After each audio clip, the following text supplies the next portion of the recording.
میں ایک دوست ناراض ہو گئے اپنے گھر سے، تو والد نے انہیں کہا ٹھیک ہے آپ الگ ہو جائیں، جو ان کا حصہ تھا وہ ان کو دے دیا۔ 4 بھائیوں میں سے ایک کو انہوں نے روانہ کر دیا۔ اب ظاہر ہے کچھ پریشان ہوئے، گھر چھوڑنا تھا تو ایک اور جگہ منتقل ہوئے، تو ان کے ایک دوست نے ان کی مدد کی اور ان کو انہوں نے کچھ دن اپنے ساتھ رکھا، پھر آہستہ آہستہ مواقع بن گئے اور جگہ ان کو مل گئی۔ تو وہ میرے ساتھ گفتگو کر رہے تھے، تو ہم جو سادہ لوگ ہوتے ہیں دیسی دیہاتی، وہ ہم ایک بات ہی پکڑ لیتے ہیں ساری زندگی، اور تصویر کا دوسرا رخ دیکھنے کو تیار نہیں ہوتے۔ کہنے لگے جی یہ میرا محسن ہے، اس نے اتنے دن مجھے گھر رکھا، کوئی 20-25 دن اس نے مجھے اپنے گھر رکھا، پھر اس نے میرے ساتھ تعاون کیا، پھر کاروبار چلانے میں میری مدد کی، پھر مجھے مکان لے کے دیا۔ 1-2 سال تک اس طرح اس نے مجھے سپورٹ کیا کہ میں ٹانگوں پہ کھڑا ہو گیا۔ اماں ابا نے تو مجھے نکال دیا تھا، اور ان کی وہ شکوے بھی بیان کرنے لگا، شکایتیں بھی کرنے لگا۔ تو میں نے اسے کہا کمال ہے نا، جس نے 20 دن گھر میں رکھا وہ محسن ہے، اور جس ماں نے 9 مہینے پیٹ میں رکھا اس کے بارے میں تیرا رویہ ہی بدل گیا ہے۔ آپ غور کریں گے اور سمجھیں گے اس بات کو کہ 9 ماں نے پیٹ میں رکھا، اور کیا دکھ سہے، کیا تکلیف ہے۔ اور میں نے کہا اس نے 2 سال سپورٹ کی ہے، اور یہ تو تیرا محسن ہے۔ اور جس باپ نے اتنی سپورٹ کی کہ تیرے 3 بچے بھی ہو گئے، تو وہ بس 1-2 منٹ میں تو وہ چپ کر گیا۔ میں نے کہا تمہیں یہ سپورٹ نظر نہیں آئی؟ ہم جو پیر صاحب تک پہنچے، ہم جو استاد صاحب تک پہنچے، ہم جو دوستوں تک پہنچے، ہم جو رشتہ داروں تک پہنچے، ہم جو اولاد تک پہنچے، ہم جو سسرال تک پہنچے، ہم جہاں بھی پہنچے، اس پہنچنے میں پہلا کردار ہمارے ماں باپ کا ہے۔ یہ پہلی درسگاہ ہے۔ میرے والد صاحب اپنا نام نہیں لکھنا جانتے تھے، میری اماں اپنا نام نہیں لکھ سکتی تھی، لیکن میں اپنے دوستوں سے کہتا ہوں کبھی مجھے موقع ملے تو 2 جلدوں میں کتاب لکھوں گا اپنے ماں باپ۔ میری والدہ کے بارے میں کوئی مجھ سے پوچھے کہ آپ کی اماں کیا ہے، تو میں کہوں گا میری اماں میرے لیے یونیورسٹی ہے، میری اماں میرے لیے اتھارٹی ہے، اس لیے کہ اس گود کے اندر بیٹھ کے جو سیکھا ہے وہ کہیں اور سیکھنے کو نہیں ملا۔ میرے والد صاحب میرے لیے اسکول آف تھاٹ ہیں، میری سوچوں پر پہلا اثر ان کا ہے۔ ہم مطلب وہ نئے رنگ، نئے انداز، نئی چیزیں دیکھ کر پیچھے ہم ہر چیز بھولتے جاتے ہیں، اور نوے نہ یار بنائیے۔ میں نہیں جی اگوں آکھنا، اس لیے کہ میرا میاں صاحب سے یہ شکوہ ہے کہ تسی کمینہ ہی آکھ چھڑیا ہے۔ یہ تو ثقیل لفظ ہے، صوفیاء ثقیل جملے استعمال نہیں کرتے، تو ثقیل ہے لفظ۔ یعنی آج کل بھی کسی کو کمینہ کہنا بڑا مشکل کام ہے نا، بندہ نالائق کہہ دے، بیوقوف کہہ دے، تھوڑا سا نا لفظ قابو میں ہے، لیکن کمینہ کہنا، لیکن میاں صاحب کہتے ہیں نوے نہ یار بنائیے ایویں وانگ۔ او بھائی تھوڑا سا نا اپنے ماں باپ کے لیے بازو بچھے ہوئے ہوں، محبت ہوئی ہو، اور یار میرے رسول پاک کریم محبوب علیہ السلام، معصوم آمنہ صلی اللہ تعالی علیہ وسلم، نبی پاک علیہ السلام نے نا فرمایا جس نے لوگوں کا شکریہ ادا نہیں نہ کیا اس نے اللہ کا بھی کوئی نہیں کیا۔ اگر تو کسی کا احسان مند ہی نہیں، اگر تو کسی کا مشکور ہی نہیں، تو اللہ کا کیا شکر ادا کرے۔ حضور نے فرمایا جب کوئی تمہارے ساتھ نیکی کرے تو بہترین بدلہ دینے کی کوشش کرو۔ وہ بابا بلے شاہ صاحب نے نا کتے کی وفاداری کا بیان فرمایا ہے، اور بڑی سمجھنے والی بات ہے۔ بابا صاحب کہتے ہیں کہ کتا جو ہے نا اس کے ہم مالک ہیں، تو ہمارا بھی تو کوئی مالک ہے نا۔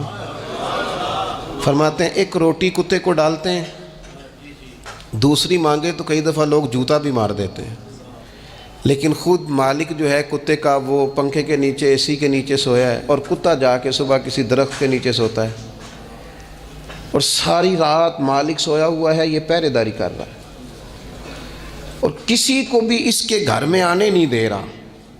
کہتے ہیں تو کتے کا مالک ہے تو تیرا بھی تو کوئی مالک ہے نا۔ تو راتی جاگیں تے شیخ صدامیں، راتی تے جاگ دے کتے تیتھوں اتے، مالک دا در مول نہ چھڑ دے۔ وہ 4 سال بیماری آ جائے تو لوگ معاذ اللہ کے شکوے کرتے ہیں، اور تو جوتے مارتا ہے تو تیرا جانور تیرے گھر سے جانے کو تیار